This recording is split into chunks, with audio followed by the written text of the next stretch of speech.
If you Google Logit RSI right now, you'll find nothing. There's literally no documentation, no guides. You're seeing it before the search engines even know it exists.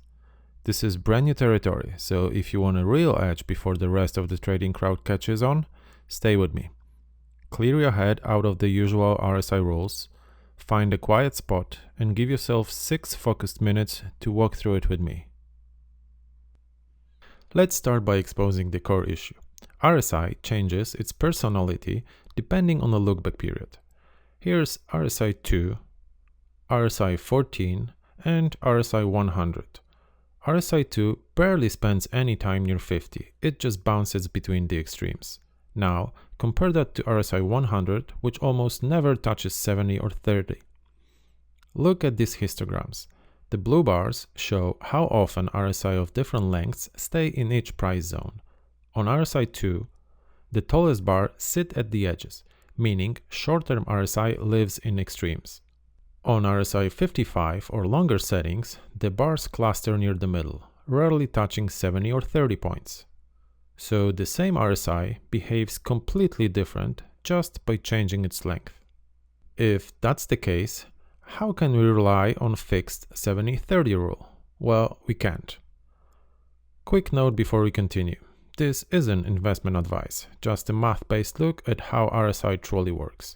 All visuals and indicators here are shared under a Creative Commons license. Feel free to use them non-commercially with credit.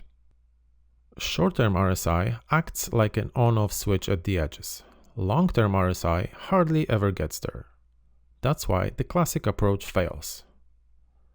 A common fix is to wrap RSI with Bollinger Bands, hoping they'll replace those fixed 70-30 levels. That helps a bit on mid or long-term RSIs. But look at RSI 2 again. The bands spill outside RSI 0 to 100 box, breaking the scale completely. The problem isn't the bands, it's RSI's own scale. So here's the fix. Instead of forcing Bollinger Bands onto RSI's fixed range, we use a Logit transform to remap RSI onto a new open-ended scale. Once we do that, the histograms turn into smooth bell-shaped curves. All RSI lengths now behave consistently. And because this new scale is unbounded, Bollinger Bands finally work as intended. They sit neatly around the indicator, highlighting statistically significant moves. Raw RSI is inconsistent. Logit RSI evens out that behavior across every lookback period, making the bands meaningful again. Where this shines most is at the shortest settings, Logit RSI 2. Classic RSI 2 jumps so abruptly between 0 and 100 that fixed levels or bands are useless. The Logit version smooths that motion into a curve you can actually read. Now you can spot when price pushes into true overextension and react before the snapback. So if you're looking for aggressive entries, quick exits, or scalping setups, Logit RSI is a great place to start. You can also use it for something completely different, long-term breakouts. Keep RSI length at 14 or any value you prefer. Stretch the moving average length to around 200 to track the broader trend.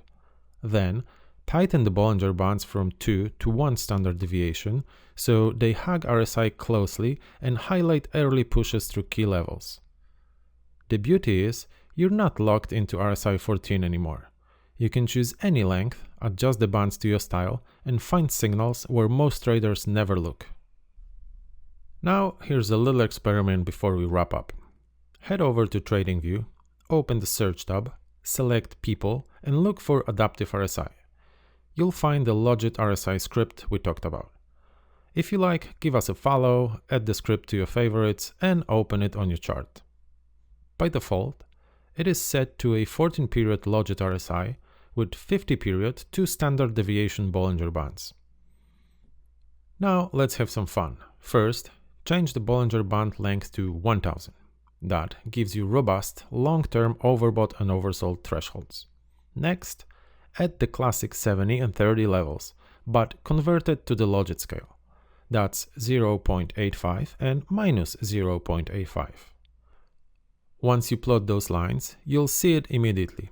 The classic setup triggers overbought and oversold way too soon. Now change RSI length to 3. See what happens? The true thresholds move far beyond 0.85 and minus 0.85. That's why the classic method is misleading, so get rid of those fixed lines. Finally, reverse the process.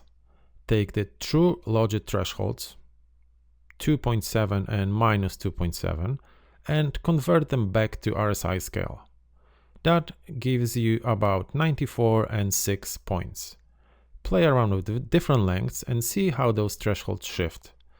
It is the best way to understand how dynamic RSI really is, compared to the old fixed rules. And hey, if you find an interesting combo, share it in the comments. I've already spent hundreds of hours doing these kind of experiments, and in the next video I'll share the results. I'll introduce RSI adaptive zones, a new approach that draws a dynamic background directly on the RSI. We'll use the Logit transform as the foundation and enhance the regular RSI while keeping its familiar scale.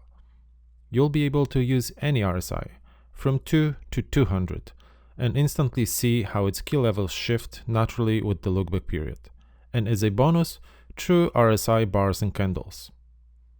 Enjoyed this video? Give it a thumbs up and subscribe so you don't miss what's coming next. Thanks for watching, and I'll see you in the next one.